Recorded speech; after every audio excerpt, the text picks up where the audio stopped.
Hey, Brian, happy to share this secret. My secret is I've discovered a way to pick winners in life. Let me explain. So, when I was a child, I'm an Asian.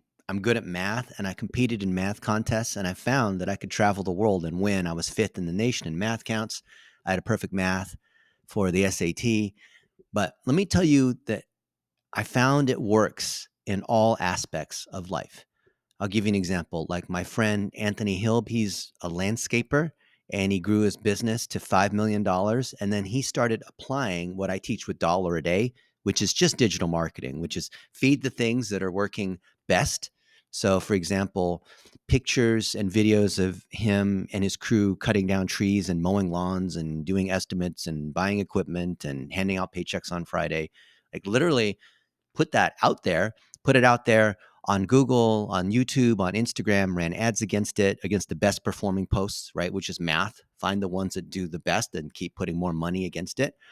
And last year, he told me he grew his business $1.2 million, which he gives the credit to me, but I give the credit all to him because he already had in his business the winning assets. He already was taking good care of his crews, taking good care of his customers. It reflected in the reviews, but it wasn't reflected on Google and social media and whatnot. Or I can look at my friend Jeff Hughes. He's an attorney, and he has one of the largest family law firms in the United States. But if we look at his business and we deconstruct how he picks his lawyers, how he operates his intake, how they answer the phone, how they are able to handle divorce and custody cases and things that a family law firm does, he has that documented and in a scalable sort of way that we could apply our dollar a day technique. And thus, he's growing his business in that way. And now his son runs an agency, Liam Hughes, that helps law firms be just like Sterling Law. So that's another way of multiplying something that's already working. Or my buddy Caleb Williams, I think he started with me when he was maybe 20. We have some that are 14 or 15 and whatnot.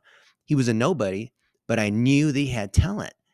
And when you can, I don't know, maybe it's like me as this Asian math guy where I spot talent because I'm looking for certain things. Like I'm looking for a repeatable pattern. I'm looking for the some kind of excellence, some way of thinking that is not just unique, but it's repeatable in a way that it creates value that the algorithm, Facebook, YouTube can see, and we can run ads against and drive more of that thing. That's basically what digital marketing is. That's what SEO is. And Caleb published a best-selling book, which then gave him other financial advisors that followed him, made him an expert in life insurance of all things. Like, how hard is it to sell life insurance? And he became the top figure in NAFA, which is the whole association, the National Association of Insurance and Financial Advisors, to where if you Google him, you will see that he is one of the top guys in the industry, starting as a nobody. And it wasn't because of me. He'll give all the credit to me. If you Google his name and my name, you'll hear me on his podcast and him giving me credit when he's so nice about all that. But that secret power is I saw in him early, before other people saw him, that he had that knowledge, he had the charisma, he had the work ethic and character, he had the initial accomplishments that I knew that if we ran dollar a day against it, which is the thing that I'm known for, that would just multiply. So my whole thing, Brian, is I feel like I have this box, which wasn't even made by me. It was made by Google and Facebook and whatever. And whatever I put in the box, I can get 10 times more out of that. So I'm trying to find $100 bills to put in this box instead of putting in nickels and quarters and pennies, right?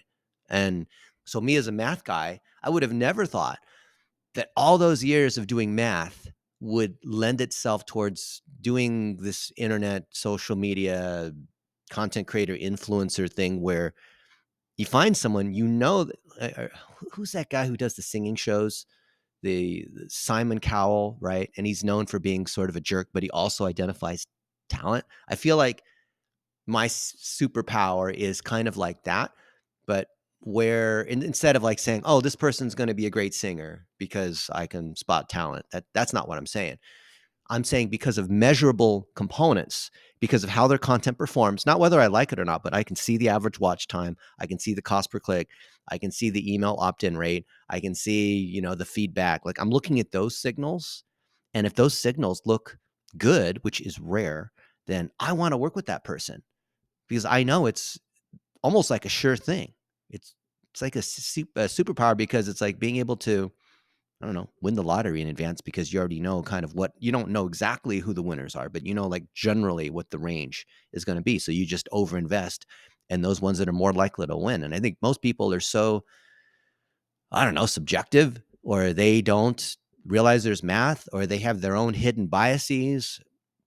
But the beauty of this math and the algorithms getting smarter and AI and whatnot is that, ironically, people, as you know, don't change. People are locked in the pattern. So if you can find those people early and they're going to succeed, and you just throw a little fuel on the fire, give them a little media exposure, you're going to have a winner. Like my friend Harrison Gevertz, he started with me when he was 14. I think he's 31 now.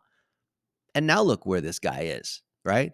He has several companies that are $10 million, $100 million a year. Not to say like money's the only important thing, but my superpower, which I don't really think is even that much of a superpower because I'm sharing it, so I don't even think it's like a secret, is look for people who have those components, not because you like them, but because they measurably meet the criteria. We call these the standards of excellence, which is a subset of dollar a day, like the 10% engagement rate, that kind of thing, right? And if people have that, then just have them do more of the thing that they're good at. So, the modern school system, not for me to criticize too much, is trying to remediate. So if you suck at math, they make you work more on math, or you suck at English or suck at PE, they, instead of focusing on the thing that you're really strong at. If I'm Shaquille O'Neal and I'm 7'2", I think, and I dunk and I'm really good at that, I'm not going to learn the 3-point shot. I'm going to do more dunking on other people and maximize that kind of thing. And that's what I think all of us need to do with ourselves and with the people that we're around, and maybe people on our team that we want to develop. What are they really good at? How do we amplify that? Instead of trying to make them learn the thing that they don't like, or make them eat broccoli if they hate broccoli, like what's the thing they're good at? And how do we do more of that?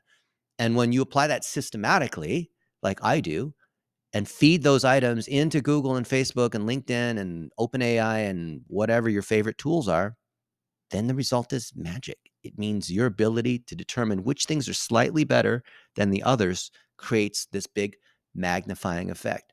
And I hope, Brian, you and everyone else see that this is a superpower that's not unique to me. Shaquille O'Neal being 7 foot something, you either have that or you don't. I'm 5'5". But the superpower that I have is transferable, because anybody who's willing to adhere to these logical principles, even though emotionally people think this is better than that, or they don't want to look at the data, they just naturally say, oh, no, this is better.